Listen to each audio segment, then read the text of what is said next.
그 시작은 입을 열어 소리를 내는 것이다.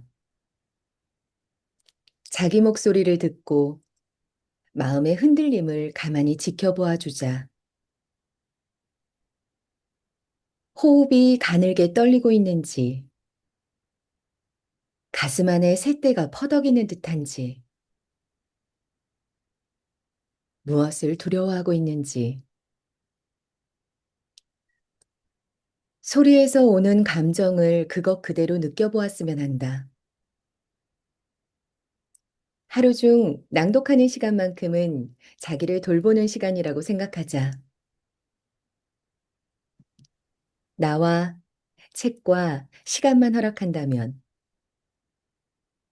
낭독을 통해 자신과 다시 만날 수 있다. 안녕하세요. 송정희 낭독학교 성우 송정희입니다. 반갑습니다. 안녕하세요. 나에게 낭독에서 제가 가장 좋아하는 문장으로 시작을 해봤는데요. 저희 송정희 낭독학교 초급반 2개월이라는 과정 동안 또 열심히 낭독의 시간을 보내신 우리 낭독가들이 있습니다. 어, 많은 분들 들어와 주셨는데요. 먼저 채팅창에 우리 김준 선생님께서 모두 안녕하세요. 장마는 생각보다 빨리 끝났고 오늘도 더위가 심하네요. 네. 아직도 저는 좀 밖에 빗소리가 들리긴 하는데, 지금 무더위 속에서도 이렇게 많은 분들 들어와 주셨습니다. 낭독의 첫 소리가 궁금해서 많은 분들 들어오셨는데요. 류한영 선생님, 정용미 선생님, 방윤경 선생님, 또 그리고 우리 김준 선생님께서는 이렇게 화면까지 켜주셨어요. 너무 감사합니다, 준 선생. 조은철 선생님도 들어오셨고요. 이미연 선생님, 왕강희 선생님, 그리고 우리 고급 과정에서 지금 과정 밟고 있는 홍현진 선생님도 들어와 주셨습니다. 많은 분들 관심 가져주니까 너무 감사하고요. 또 우리 윤미경 선생님까지 들어와 주셨네요. 자, 김영철 선생님도 들어와 주셨고요. 이제 저희 초급반 낭독회를 시작하도록 하겠습니다. 나를 사랑하는 시간, 낭독의 시간.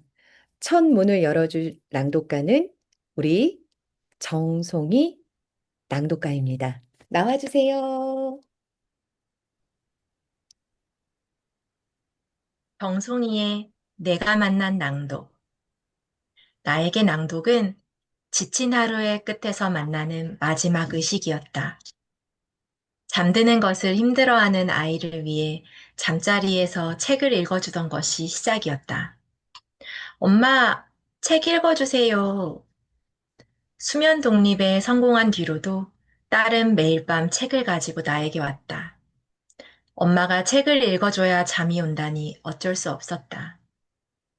밤마다 아이에게 책을 읽어주려면 졸음이 쏟아지는 걸 꾹 참아야 했다. 책을 읽어주다가 내가 먼저 잠드는 날도 많았다. 점점 딸에게 책을 읽어주는 것이 버거워질 무렵 낭독 공부를 시작했다. 사람들 앞에서 소리내어 읽는 것도 녹음한 내 목소리를 듣는 것도 어색하기만 했다. 누가 좀 들어줬으면 했는데 마침 책을 읽어달라는 딸이 반가웠다. 책 속 이야기를 딸에게 읽어주며 반응을 살폈다. 어떻게 읽어야 전달이 잘 될까? 매일 들어주는 애청자 덕분에 오늘 낭독도 성공 예감이다. 예쁜 딸, 들어줘서 고마워. 엄마 오늘 잘할게. 이제 저의 낭독을 시작하겠습니다.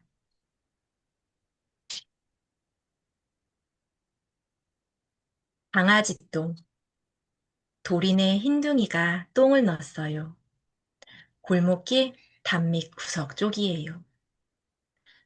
흰둥이는 조그만 강아지니까 강아지 똥이에요. 날아가던 참새 한 마리가 보더니 강아지 똥 곁에 내려앉아 콕 쪼면서 똥! 똥! 에그 더러워!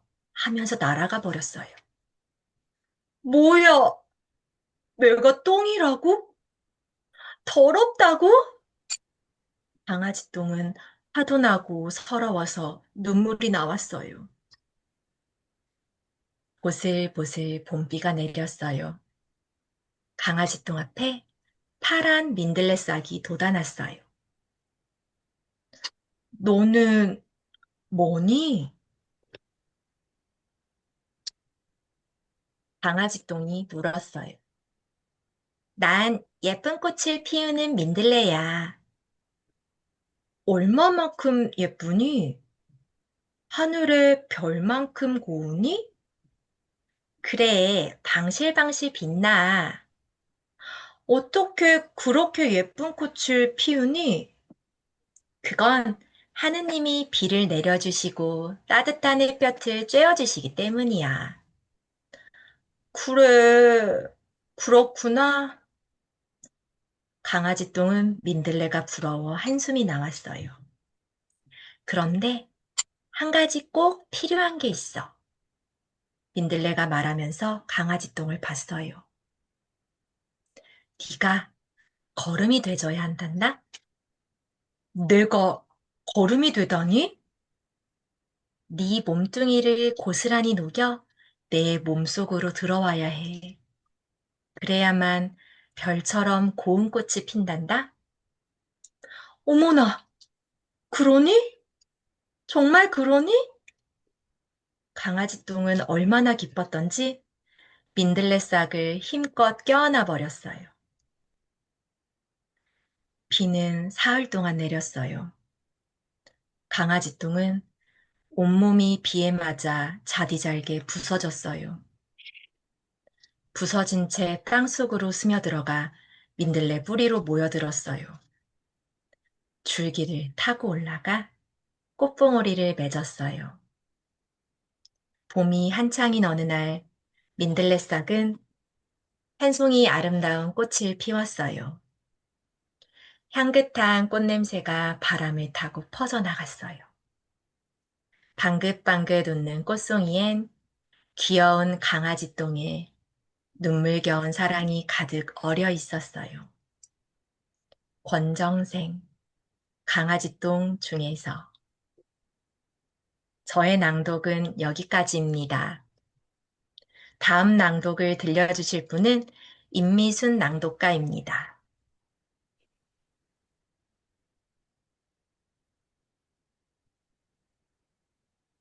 네, 미순 선생님, 음소거 해제하시고 들어오시면 될 것 같아요. 네. 네. 임미순의 내가 만난 낭독. 사투리도 괜찮다. 사람의 목소리면 된다는 말을 듣고 시각장애인 주간보호센터에서 낭독 봉사를 시작하게 되었다. 책을 보고 읽는 것이니 쉬울 줄 알았는데 생각보다 어려웠다. 앞이 전혀 보이지 않는 전맹인 한 분이 시골 친척집을 찾아가던 중 일어났던 에피소드를 들려주었다. 인기척이 나서 길을 물었고 대답이 없어 다시 몇 번을 묻고 한참을 기다려 돌아온 답은 소의 울음소리였다고. 순간 나도 모르게 눈물이 났다. 어둠 속에서 소리를 붙들고 세상을 살아가는 사람들에게 나의 목소리로 밝은 눈이 되어주고 싶다는 생각을 했다. 송정희 선생님과 8주 동안 초급 과정을 공부하며 매주 1대1 코칭을 받았다. 코칭을 받으며 나의 잘못된 낭독 습관을 알게 되었다. 함께 수업받는 선생님들의 낭독과 1대1 코칭도 많은 도움이 되었다. 8주 수업이 끝나는 지금 나의 낭독은 눈에 띄게 좋아졌다. 꿈을 꾸며 노력하는 사람은 그 꿈을 닮아간다고 한다.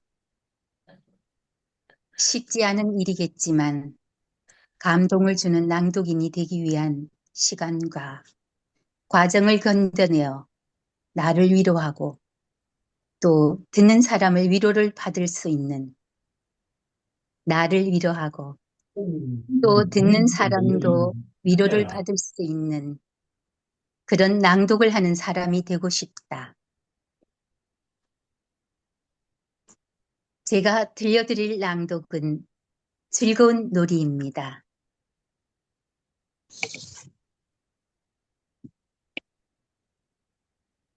즐거운 놀이. 한 소녀가 촛불 아래에 앉아 소리내어 책을 읽고 있다.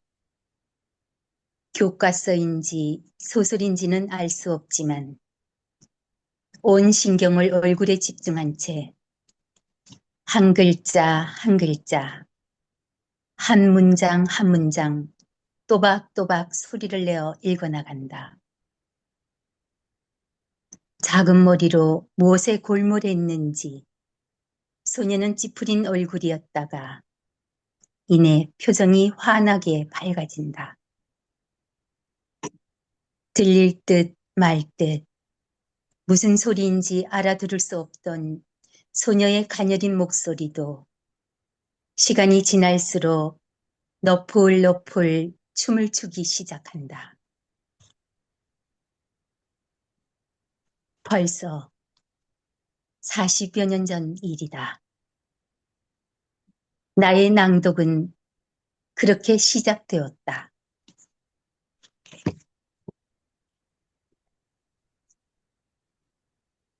부모님의 귀가가 늦었던 나는 혼자 먹는 저녁이 익숙했다.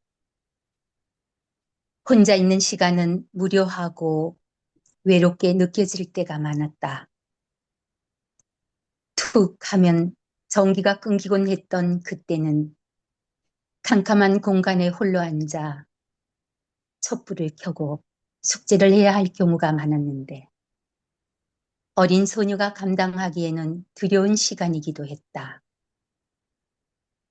천둥 번개라도 치는 날이면 어쩔 줄 몰라 하며 당황해 하던 기억도 있다. 전기가 나가고 비바람까지 거세게 부는 어느 날이었다. 창문 틈으로 들리는 귀신 울음 같은 소리에 두려움을 넘어 공포심까지 느껴지던 그때. 왜 그랬는지 지금도 알 수 없지만 숙제를 하던 나는 소리를 내어 책을 읽기 시작했다. 다음 중 맞는 답을 고르시오. 1번. 창밖의 소리가 무서워 스스로를 위로하고 싶어였을까. 쏟아지는 빗소리에 대꾸라도 하듯 빗소리가 커지면 내 목소리도 커지고 빗소리가 잦아들면 내 목소리도 작아졌다. 그렇게 소리로 방안을 채워나갔다. 불안에 떨고 있는 마음을 지키고 싶었나 보다. 그 후로 낭독은 나만의 놀이가 되었다. 숙제도 소리내어 읽으면서 했고 숙제가 끝나면 책꽂이에 꽂혀 있는 책들을 한 권 한 권 꺼내어 다시 또 소리내어 읽기 시작했다. 혼자 저녁을 먹고 나면 자연스럽게 책을 읽었다. 그게 참 재미있었다. 낭독을 시작하니 더 이상 혼자 있는 시간이 외롭게 느껴지지 않았다. 친구들이 모두 집으로 돌아가도 괜찮았다. 오히려 친구들은 놔두고 먼저 집에 돌아와 숙제하며 낭독하는 날이 많아졌다. 한 번은 선생님께서 이렇게 말씀하셨다. 혜정아, 너 이 다음에 성우 한번 해보려무나? 설레는 이야기였다.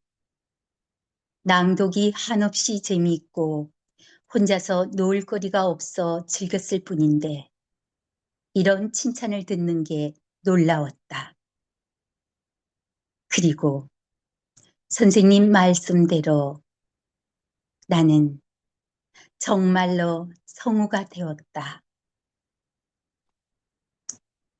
전제는 노력하는 사람을 이길 수 없고, 노력하는 사람은 즐기는 사람을 이길 수 없다고 한다. 즐기는 사람은 누구를 이기려고 하지 않는다. 그저 재미있으니까 놀 뿐이다. 놀 때는 실수해도 괜찮다. 놀면서 실수하면 모두가 깔깔대며 즐거워한다. 그때의 내가 그랬다. 까르르 웃고 즐거워했으며 누구와 경쟁하지도 않았고 자유를 누리며 행복을 만끽했었다. 낭독. 사전적 뜻은 소리를 내어 읽는 행위지만 나는 낭독을 놀이라고 표현한다. 놀이는 즐기는 것이다. 저의 낭독은 여기서 마치겠습니다. 다음 낭독을 들려주실 분은 문지현 낭독가입니다.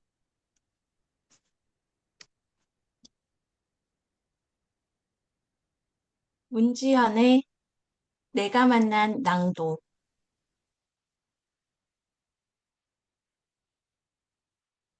내가 만난 낭독은 나를 알고 나의 부족함을 채워가는 시간입니다. 오독 없이 책을 소리내어 읽는 것이 낭독인 줄 알았던 때가 있었습니다.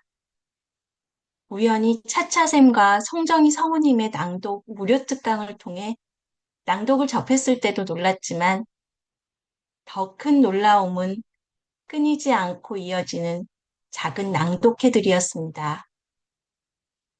초급반부터 중급반, 고급반, 전문가반, 한 달살이 낭독, 혼자살이 낭독. 너무나 다양한 위치에서 다양한 주제를 가지고 오롯이 자기에게 집중하며 낭독하는 모습이 감동적이었습니다. 너무 많은 자료와 정보로 항상 쫓기며 사는 요즘에 다시 멈춰서서 생각하고 사유하는 시간을 낭독을 통해 찾아가고 있습니다. 아직 미흡하고 더 많은 시간이 필요하다는 걸 알지만 낭독을 통해 오로지 나에게, 나의 속도에 맞춰 성장하고 싶습니다.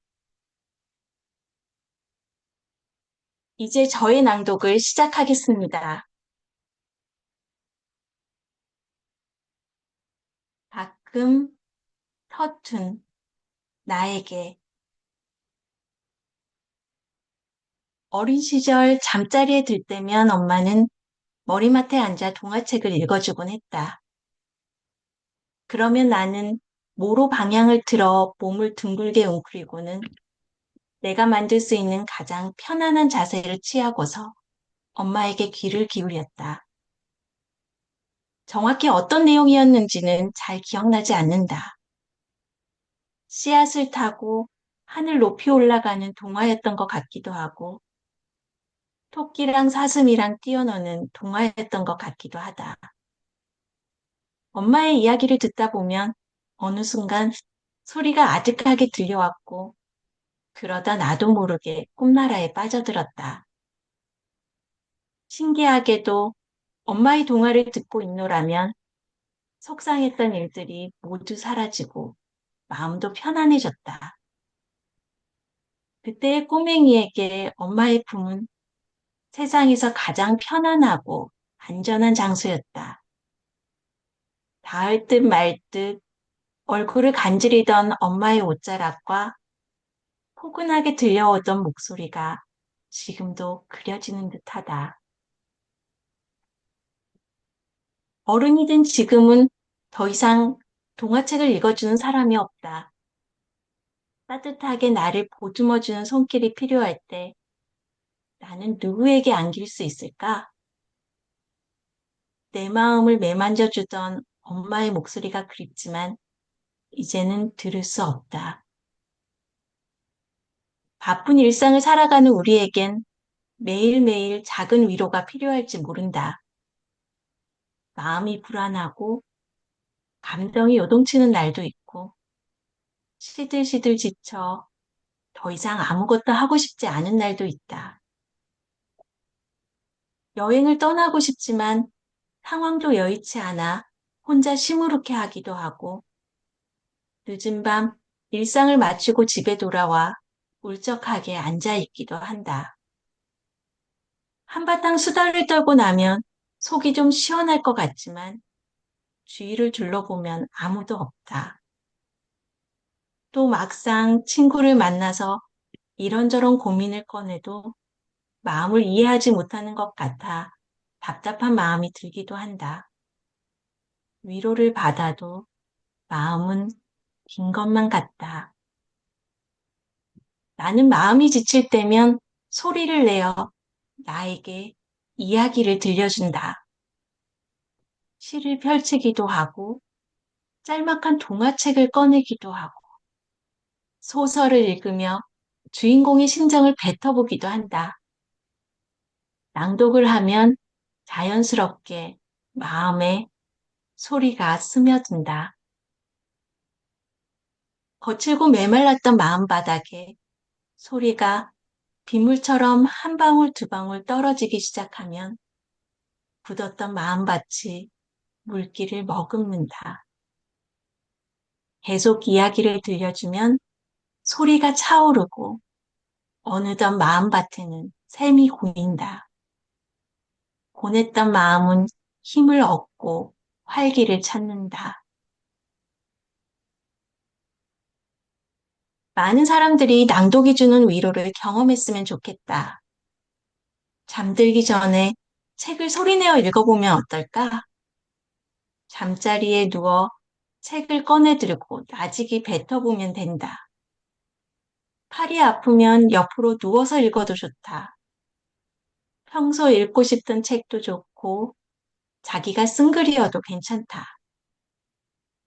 글을 읽으며 잠에 빠졌다가 다음날 한번 자신의 마음을 점검해보자. 나는 마치 하늘나라에 있는 엄마가 내 잠자리에 내려와 옛날 이야기를 해주고 간 것만 같았다. 어떤 특별한 훈련이 이런 체험을 만드는 것은 아니다. 그저 낭독으로 마음의 소리를 들려주면 자연스럽게 겪게 되는 현상이다. 이지할 곳 없어 외로울 때, 모든 것이 막막하고 두려울 때, 입술을 열어 작은 목소리로 낭독을 시작한다면 내 안에서 피어오르는 따뜻한 기운을 느낄 수 있을 것이다. 저희 낭독은 여기까지입니다. 다음 낭독가는 김남숙 낭독가입니다.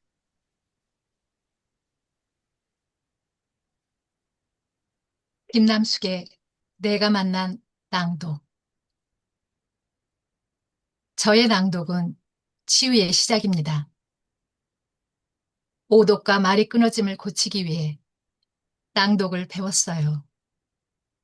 낭독은 정확한 소리만 내는 것이 아닌 책을 탐험하여 단어의 생명을 불어넣는 과정으로 문장 시작할 때 입을 닫고 다음 문장을 보고 감정 잡은 후 입대기를 하라는 성우님 말씀대로 연습해보지만 아직은 많이 미흡합니다. 물 흐르듯이 자연스럽게 낭독을 하고 살아있는 단어로 감정을 표현할 때까지 꾸준히 연습하여 멋진 낭독 봉사도 하고 싶습니다. 제가 낭독할 텍스트는 명작 로맨스 영화 작품으로도 유명한 제인 오스틴의 오만과 편견입니다.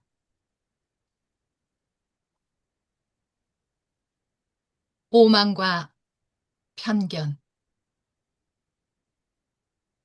그들이 개울쪽으로 잔디밭을 가로질러 건널 때 엘리자베스는 다시 한번 집을 보려고 돌아섰다. 삼촌네에도 걸음을 멈췄다. 엘리자베스는 저 건물이 언제쯤 지어졌을까 하고 생각했다. 바로 그 순간 다시가 마구간이 연결된 집 뒤편에서 갑자기 튀어나왔다. 둘 사이의 거리는 20m도 못 되었고 다시가 너무나 갑작스레 나타난 바람에 엘리자베스는 그를 피할 수 없었다.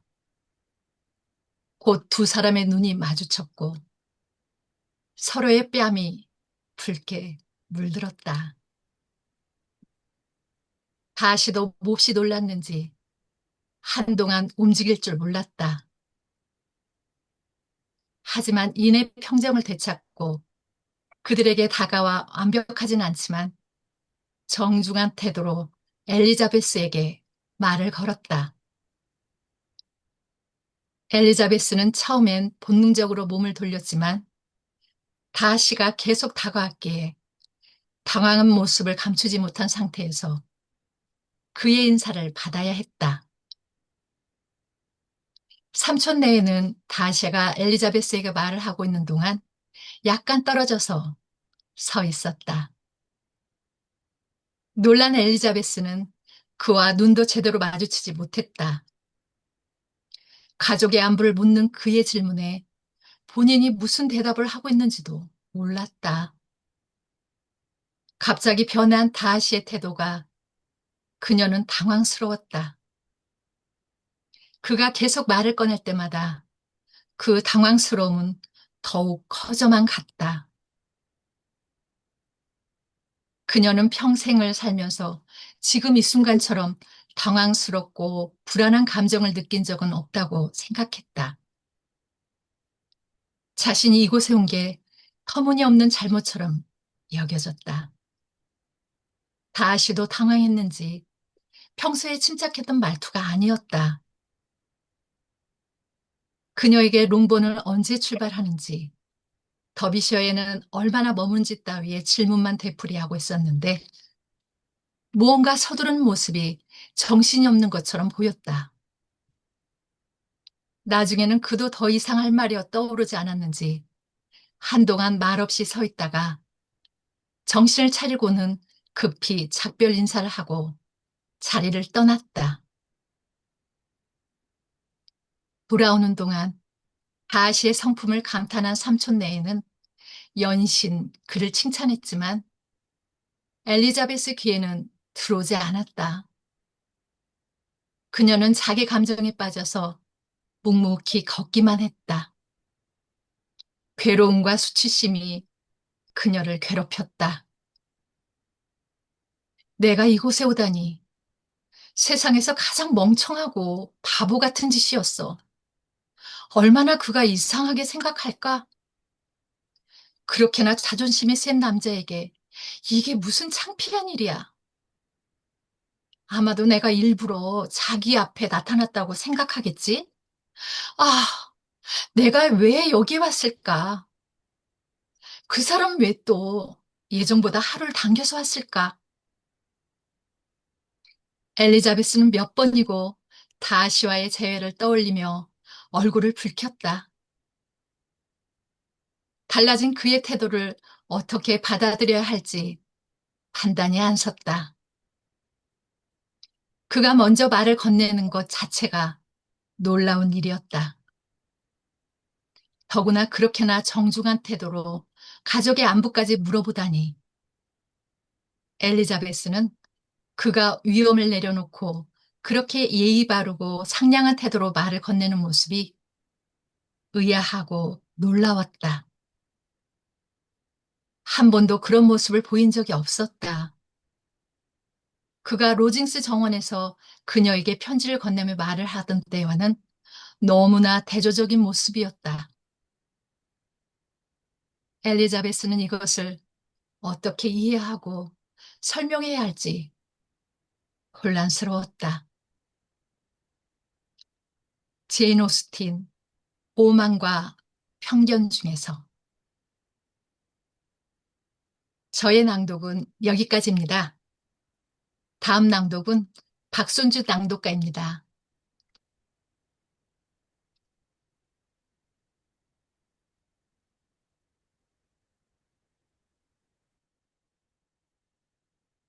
목소리로 만난 하면 되는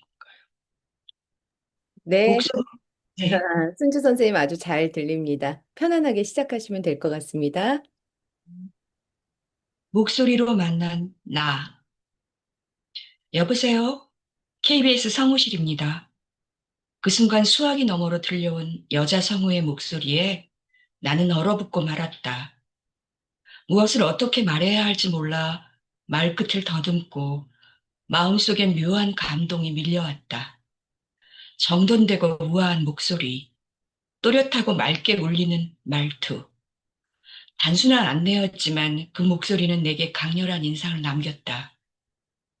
사람의 목소리가 이렇게 힘이 있을 수 있구나. 그날 나는 처음으로 목소리라는 것이 마음을 울릴 수 있다는 걸 알게 됐다.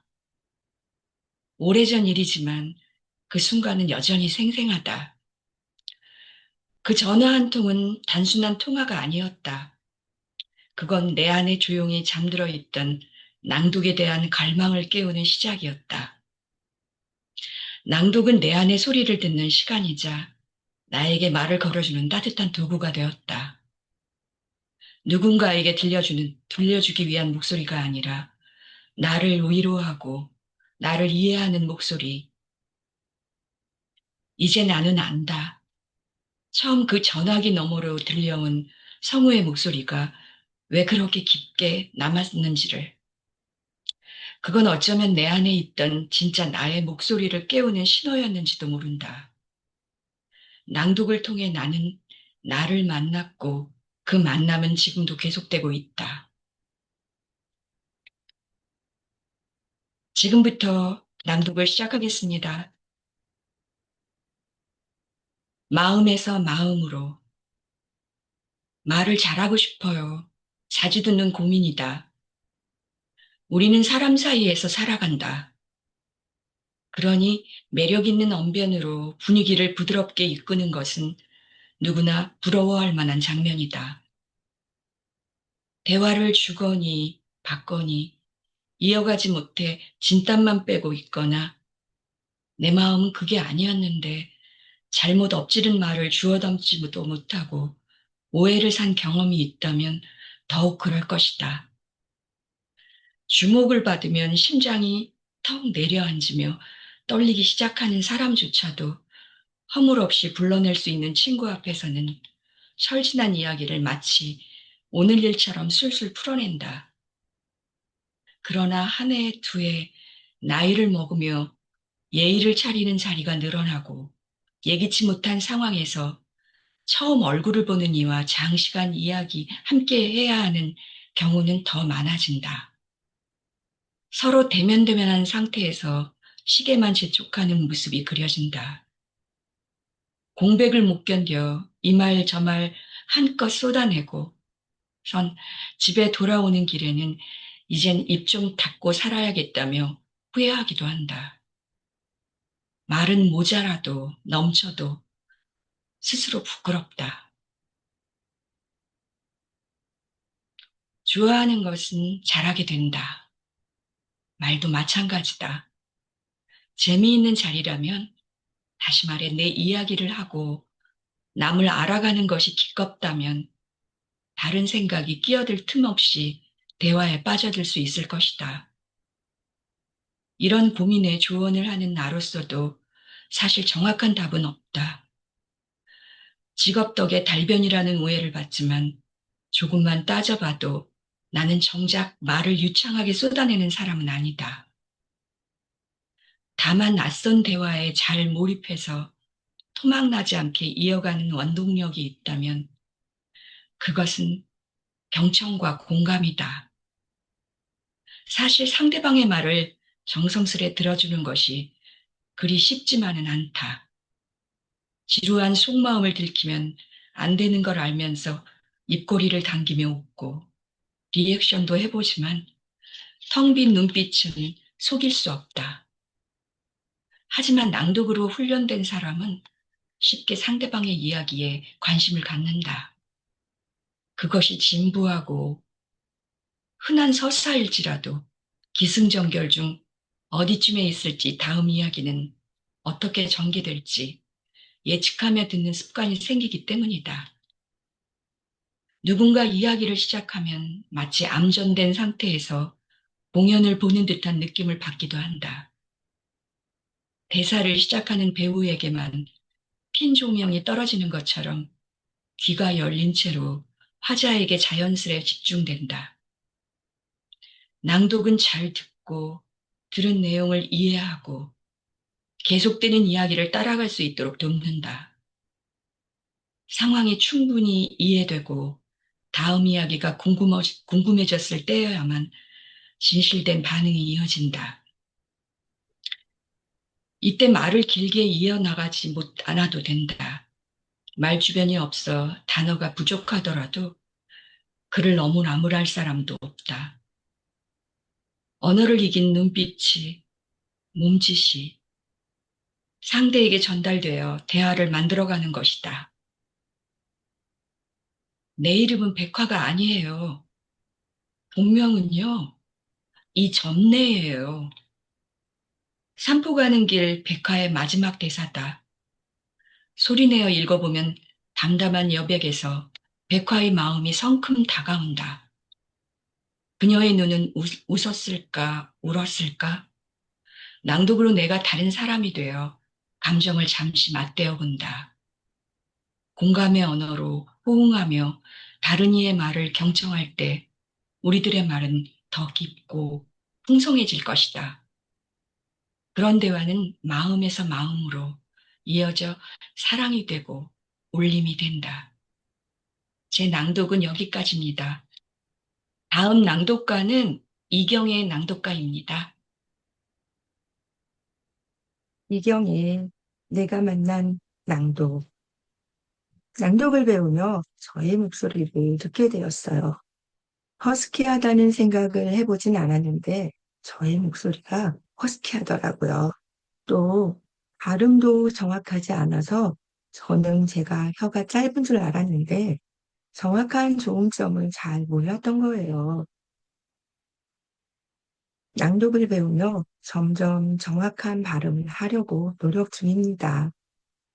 낭독을 하니 가장 좋은 점은 저의 목소리를 들을 수 있는 점이었어요. 목소리도 그날 신체와 마음 상태에 따라 다르다는 걸 느끼며 저의 목소리에 더 귀를 기울이게 되었어요. 그동안 바쁘게 앞만 바라보며 살았는데 낭독을 하며 스스로의 상태를 알아차리게 되었어요. 앞으로도 나에게 나의 목소리를 들려주는 시간이 더 많이 가지려고 합니다. 이제 저의 낭독을 시작하겠습니다. 삶이 묻어나는 소리. 저는 성으로서 자질이 없다고 여겼어요. 정식으로 무슨 교육을 받은 것도 아니고 연극을 하다가 성우세계에 발을 들여놓았는데 모르는 것도 너무 많고 기본이 안 돼 있었어요. 다른 선배들은 너무 잘하고 날아다니는 것 같은데 저는 제가 마치 아기처럼 느껴졌어요. 아침도 안 돼서 뭉개서 소리를 내고 목소리도 탁하고 거칠었어요. 지금은 많이 부드러워졌지만 그때는 소리가 너무 안 좋았어요. 굉장히 허스키하기도 했고요. 그래서 한 선배에게 고민을 털어놓았어요. 다른 선배들을 보면 목소리도 발음도 너무 좋은데 나는 그렇지 못하니 성우로서 자질이 없는 것 같고 그래서 그만둬야 할 것 같다고요. 그때 그 선배가 이렇게 말했어요. 정이야, 너 그런 휘황찬란한 선배들이 내가 가진 열정과 신선함으로 목소리를 낼 수 있을 것 같니? 그들은 못해. 오히려 그 사람들은 너의 감성이 부러울 거다. 그러니 그냥 밀고 나가. 저는 그때 조금 깨달았어요. 어떻게 목소리를 내야 하는지요. 남과 비교하지 않고 내 목소리를 꺼내면 된다는 걸 알았어요. 사람마다 얼굴이 다 다르듯 목소리도 다 다르잖아요. 자신감을 가지고 내가 가진 소리를 최대한 살리면서 나만의 목소리를 찾아야겠다고 생각했어요. 연극 배우에서 성우로 성장한 나 송정희의 고백이다.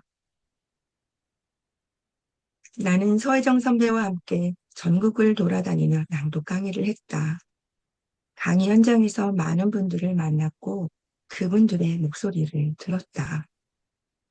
이미 소리내는 법을 알고 발성도 좋아 큰 목소리로 낭독하는 분이 계신가 하면 발성이 약해 조용조용한 목소리로 낭독하는 분도 계셨다. 또박또박한 발음으로 글을 읽는 분이 계신가 하면 발음이 안 좋아 띄엄띄엄 읽는 분도 계셨다. 그분들의 낭독을 들으며 이런 생각을 했다. 꼭 목소리가 좋다고 해서 좋게 들리는 것도 아니고 예쁘다고 해서 안 좋게 들리는 것도 아니구나. 정말 그렇다. 어떤 분은 아주 작은 목소리로 더듬더듬하며 겨우겨우 한 문단을 이끌어 가신다. 그분이 낭독할 때면 같은 자리에 있는 모두가 그분에게 집중하고 마음을 졸이며 듣는다. 그런데 그렇게 조마조마한 마음으로 듣는 낭독도 다 듣고 나면 그분만의 느낌이 전해져서 참 좋았다고들 말한다. 큰 목소리와 유창한 발음으로 한 낭독도 좋지만 소리가 작고 발음이 나빠도 텍스트와 낭독자가 하나가 되어 느낌을 잘 전달해주면 거기에서 오는 감동이 있다. 때론 그런 낭독이 더 깊이 마음에 들어오기도 한다. 목소리에 낭독하는 사람이 꾸밈없이 드러나면 소리를 듣는 맛이 있다. 그가 지나온 삶, 그만의 개성과 정서가 담긴 소리는 듣는 이를 집중시킨다. 그러니 낭독을 할 땐 목소리의 인위적인 꾸밈을 걷어내고 솔직하게 자신을 드러내는 게 좋다. 목소리 자체에 집중하기보단 자기가 가진 감성을 소리에 실으면 된다. 사춘기 소녀가 내는 소리에는 소녀만의 풋풋한 감성이 실린다. 이제 막 사회에 발을 들인 20대 청년의 목소리엔 젊은이 두기의 패기가 담긴다. 퉁퉁한 몸을 지닌 50대 아주머니의 목소리에선 정겨운 활력이 느껴진다. 자식 다 키우고 부모 마음도 알고 아픔도 겪은 아버지의 목소리에선 지난했던 삶의 흔적을 느낄 수 있다. 이처럼 소리에는 말하는 이의 삶이 담긴다. 낭독은 내면의 아름다움을 소리로서 전달하는 것이다. 마음을 전하는 것은 테크닉이나 기교가 아니다. 꾸미지 않고 진심을 담아서 소리를 꺼내면 된다. 활자가 목소리에 실려 내면에 닿으면 내 마음이 어디를 향하고 어떤 생각이 있는지 느낄 수 있을 것이다. 저의 낭독은 여기까지입니다. 다음 낭독가는 김정아 낭독가입니다. 김정아의 내가 만난 낭독. 내가 만난 낭독은 외면하고 싶은 내 모습도 볼 수 있는 힘을 줬다. 둘째가 중학생이 되면서 내가 할 수 있는 일을 갖고 싶어 이것저것 알아보았었다. 그런데 쉽지 않았다. 고민이 많던 때에 낭독을 배우고 봉사를 할 수 있는 기회가 주어졌다. 내가 할 수 있는 일이 있다는 기쁨과 감사함, 그리고 열심히 하면 무언가 할 수도 있을 것 같은 막연한 희망도 생겼다. 그러나 낭독을 배우면 배울수록 나는 발음도 명확하지 않았고 미처 몰랐던 고쳐야 할 말투가 있었으며 너무 많아 다 쓸 수도 없는 낭독에 방해되는 것들을 갖고 있음을 알게 되었다. 너무 슬펐다. 그래도 해보자 싶어 정말 열심히 성실히 발성 발음 연습을 매일 했다. 그런데 강의 시간에 마주한 나의 낭독은 안타깝게도 퇴보였다. 발음이 더 꼬여서 문장을 읽기가 힘들어진 것이다. 마음이 많이 복잡했고 어떻게 해야 할지 몰랐다. 그래서 연습을 잠깐 쉬었다. 고심하며 몇 번이나 들었던 녹취록들을 첫 회부터 다시 듣기 시작했다. 그러던 어느 날 내 소리가 다르게 들렸다. 성우님께서 말씀해 주셨던 잘못된 발음이 들리기 시작한 것이다. 지금의 나를 인정하자 내 목소리에도 귀를 기울이게 된 것 같다. 낭독은 외면하고 싶었던 나의 모자람을 보게 한다. 그리고 그 미흡함을 받아들일 수 있는 힘도 준다. 지금의 나는 많이 부족하다. 그래서 잘 배우고 싶다. 그러면 미래에는 나도 책이 잘 들리는, 이해가 잘 되게 하는 그런 낭독가가 될 수 있지 않을까? 이제 저의 낭독을 시작하겠습니다.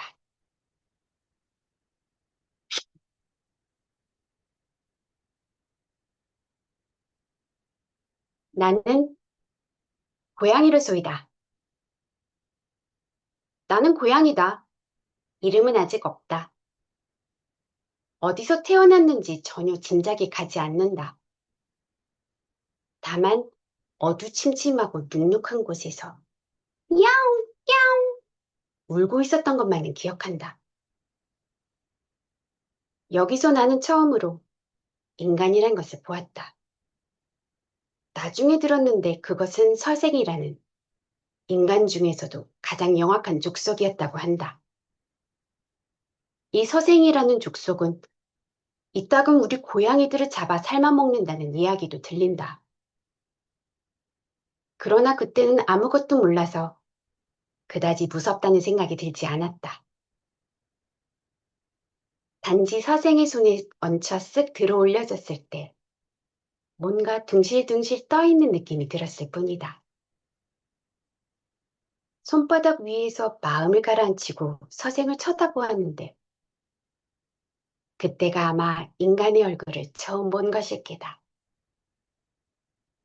참 묘하게 생긴 족속이구나 했던 기억이 지금도 남아있다. 우선 털로 덮여 있어야 할 얼굴이 반질반질한 게 마치 주전자 같았다. 나중에 다른 고양이들도 많이 만났지만 이런 등신 같은 족속은 한 번도 본 적이 없다. 게다가 얼굴 가운데가 너무 튀어나와 있었다. 그리고 구멍 안에서 뿍뿍 연기를 내뿜고 있었는데 코가 매워서 견딜 수가 없었다. 그것이 인간들이 피우는 담배였다는 사실은 최근에서야 겨우 알았다. 서생이 손바닥 위에서 잠시 기분 좋게 앉아있나 싶었는데 벼랑은 엄청난 속도로 움직이기 시작했다. 서생이 움직이는 건지 내가 움직이는 건지 모르겠지만 눈이 핑핑 돌고 속이 울렁거렸다. 도저히 살 수 없겠구나 생각한 순간 털썩 소리가 나면서 눈에서 불꽃이 튀었다. 거기까지는 생각났지만 그 후에는 무슨 일이 있었는지 아무리 생각해내려 해도 떠오르지 않았다. 문득 정신을 차리고 보니 서생은 보이지 않는다. 그 많던 형제 자매들도 한 마리도 곁에 없다.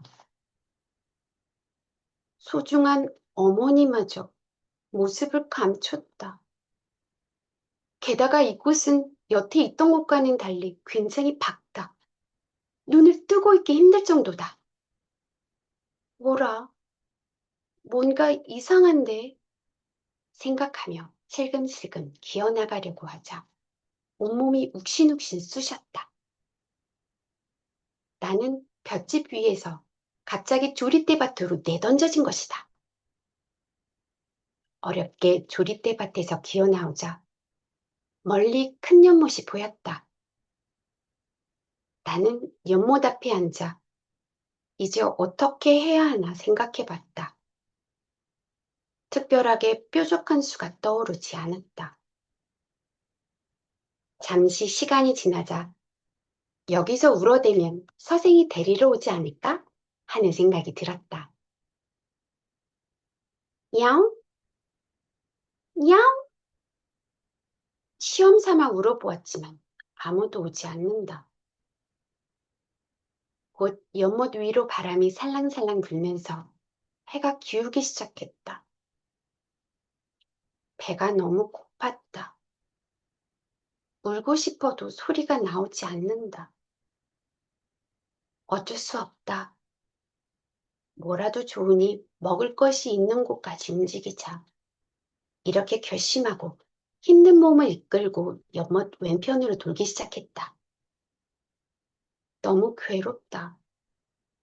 고통을 꾹 참고 계속 기어가자 간신히 인간 냄새가 나는 집이 보였다. 여기에 들어가면 어떻게든 되겠지 싶어 나는 대나무 울타리 사이로 난 구멍을 통해 집의 늘 안으로 숨어들었다. 나침의 소새끼, 나는 고양이를 소이다 중에서 저희 낭독은 여기까지입니다. 다음은 김미연 낭독가입니다. 김미연의 내가 만난 낭독. 묵독만 하던 나였다. 책은 마음속으로 조용히 읽는 것이 익숙했고 소리내어 읽는 일은 낯설고 어색하게 느껴졌다. 그러던 어느 날 낭독을 통해 글이 살아 움직인다는 걸 처음 경험했다. 문장이 숨을 쉬고 단어가 리듬을 갖는다는 걸 알게 되었다. 처음엔 잘 읽고 싶었다. 전달력 있는 목소리, 뚜렷한 발음이 목표였다. 하지만 시간이 흐르며 낭독은 점점 다른 얼굴을 드러냈다. 나는 문장을 따라 호흡했고 그 호흡은 곧 내 마음의 속도를 비추었다. 조급했던 마음, 지나쳤던 감정들이 낭독 속에서 하나 둘 모습을 드러냈다. 낭독은 누군가에게 들려주는 일이기도 하지만 무엇보다 나 자신에게 들려주는 일임을 알게 되었다. 소리내어 읽으며 나는 나를 알아차렸다. 어떤 말에 머물렀는지, 어떤 문장에서 울컥했는지, 낭독은 내 안의 작은 움직임들을 비추는 거울이 되었다. 그렇게 나는 나를 돌보는 사람이 되었다. 천천히 읽고 천천히 느끼는 사람이 글의 리듬 안에서 멈추고 쉬고 다시 걷는 법을 배우는 중이다. 낭독은 글을 살리고 나도 살려낸다. 이제 저의 낭독을 시작하겠습니다. 깊이 새겨지는 텍스트. 깊이 쓰인 시는 읽는 이의 마음을 흔들고 글 앞에 멈춰서게 만든다. 섬세한 저자의 마음이 느껴져서 마음이 흔들릴 때도 있다. 담백하게 일상을 그린 수필도 우리의 자화상을 드러내는 소설도 마찬가지다. 좋은 글은 읽는 사람의 마음을 감화시킨다. 글에는 작가가 고민하고 서성인 시간의 흔적들도 스며 있다. 글을 쓴 이가 밤을 새워 쓰고 지우기를 반복하며 걸러낸 문장들이 모이고 엮어 하나의 글이 탄생하기도 한다. 나는 좋은 글을 보면 소리내어 읽는 편이다. 내 목소리를 밖으로 내어 텍스트를 읽을 때 찾아오는 감동은 눈으로만 글을 읽을 때와는 또 다르다. 낭독을 하면 묵독을 할 때보다 그래서 더 섬세한 감정이 느껴진다. 글이 내는 향과 정서도 더 생생하게 전해진다. 문장과 문장, 단어와 단어 사이에서 느껴지는 호흡도 소리내어 글을 읽을 때 바로 체감할 수 있다. 섬세한 사람이라면 작가가 글을 쓰면서 멈춰 있었을 그 공간도 느낄 수 있으리라. 글 안에서 느낄 수 있는 여러 감상은 소리내어 읽을 때 더 배가 된다. 시인의 섬세한 감성, 소설가의 상상, 수필가가 전하는 삶의 향기, 묵독을 하면 가볍게 스치고 지나갔을 감상이 낭독을 하면 더 깊이 다가온다. 그저 글의 한 구절을 소리를 내어 뱉는 것만으로 글이 가진 감동이 크게 느껴지기도 한다. 평소라면 소리내어 말할 일이 없는 단어들도 낭독을 하면 그 단어를 입에 담는 기회를 가지게 된다. 섬세하고 아름다운 말들을 입에 담는 일 자체가 신선하고 귀한 경험으로 여겨질 수 있다. 때론 문장과 문장 사이에서 뱉는 작은 호흡마저 특별하게 느껴진다. 실제로 소리내어 글을 읽으면 느낄 수 있을 것이다.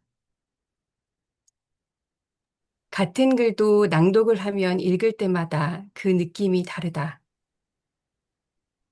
미처 알아채지 못했던 저자의 심정이 새롭게 깨달아지기도 하고, 밋밋하게 느껴지는 글도 마치 내가 겪은 일처럼 생생하게 다가오기도 한다.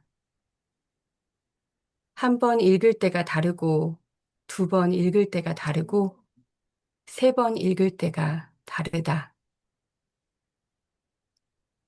때론 소리 자체가 다르게 다가온다. 내 마음과는 다른 감성을 내 목소리에서 느낀다. 어떤 마음과 감성을 실어 낭독을 했지만 뱉어진 소리가 의도와 다르게 들려온다면 그 느낌을 본인이 깨닫고 다시 변화를 주면서 글을 읽으면 좋다. 그럴 때 낭독이 더 좋아지고 본인도 성장한다. 낭독을 하다가 한 문장이 마음에 걸려서 넘어가지 못하는 때도 있다. 유독 그 문장을 더 읽고 싶고 의미를 되새기고 싶다는 생각이 든다. 그러면 다시 그 문장을 소리내어 읽는다. 의미를 생각하고 내용을 마음에 받아들이면서 낭독을 한다. 그런 낭독은 한 번으로 끝나지 않는다. 작은 소리로 읊조리기도 하고 고개를 주걱거리기도 하며 소리내어 글을 읽곤 한다. 그러면 글이 나의 내면을 채운 듯한 느낌이 드는데 그 느낌이 좋으면 반복해서 글을 읽는다. 빠르게 리듬을 타며 낭독이 되는 글도 있지만 나를 붙잡는 글은 한 페이지도 넘기기가 힘들다. 사실 넘기고 싶지 않다는 게 더 정확한 표현이다. 넘길 수야 있겠지만 글과 더 이야기를 나누고 싶은 마음에 페이지를 넘기지 못한다. 책장을 붙든 채 내 마음을 가만히 글 위에 놓아둔다. 글에 머물면서 전해지는 감동을 충분히 느낀다. 이렇게 낭독을 하면 텍스트가 깊이 마음에 남는다. 글을 소리내어 읽으면 그 내용이 내 귀에 흐르고 나의 내면을 울린다. 마음이 열린 상태에서 낭독한 글은 자연스럽게 내 마음에 새겨진다. 소리내어 글을 읽을 때 느껴지는 특별한 감흥이 있다. 그 과정에서 마음에 담기는 것들도 많다. 글쓴이의 정서와 글을 쓰며 고민했을 흔적들, 예쁘고 아름다운 단어들, 내 마음을 울리는 문장들. 낭독이 이 특별한 것들을 경험할 수 있게 길을 열어줄 것이다. 저의 낭독은 여기까지입니다.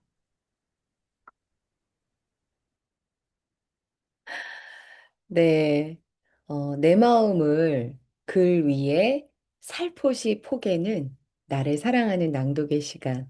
예, 초급반 낭독회 여기까지입니다.